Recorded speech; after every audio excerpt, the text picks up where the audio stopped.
esuk jago kluruk saut-sautan gugat angin nyawang abang srengenge ing wetan angin seger ngelus pipinggu kerasa ing ati siap mangkat menyang sawah nandur pari kanthi seneng ati.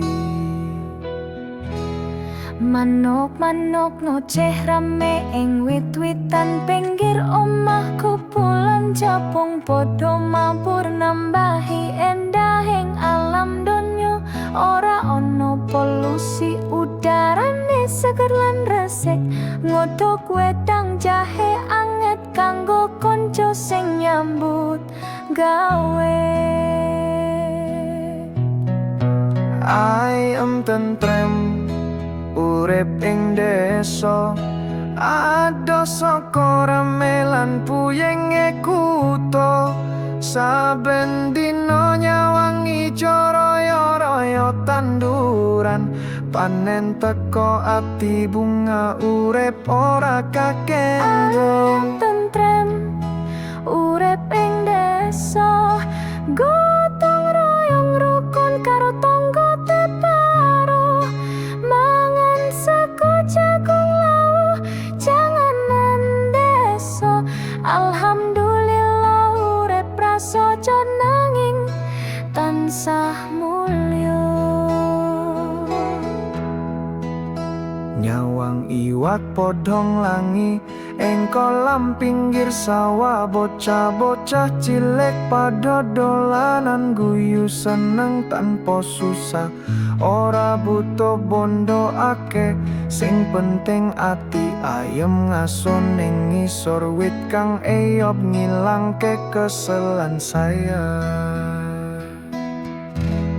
Sorene lungguh ning teras nyawang srengge arep angslop langite malih warna jingkang nggawa ayam ing jero dodo ora ono lampu kutha kang padhang mung lintang lan rembulan nanging katentreman iki ora iso dituku nganggo duit jutaan.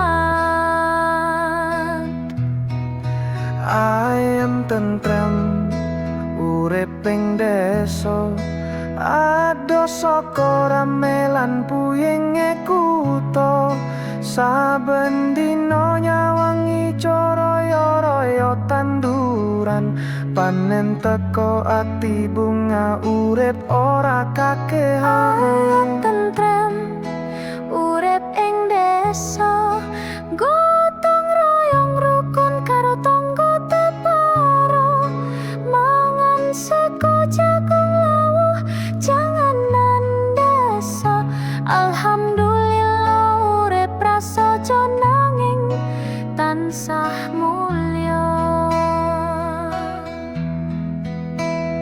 Ora butuh pangkat sing dhuwur, ora butuh klambi sing apik. Sing penting ati jembar lan tansah eling marang Gusti Kang. Leso iki kaya swarga cilik papan urip kang paling peti.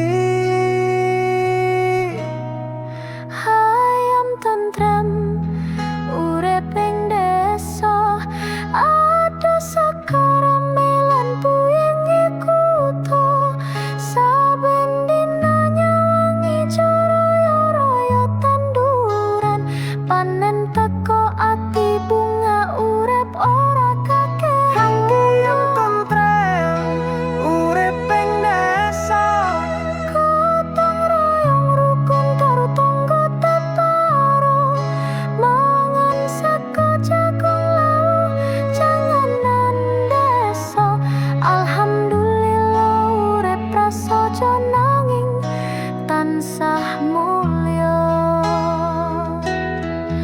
Desaku tentram saklawase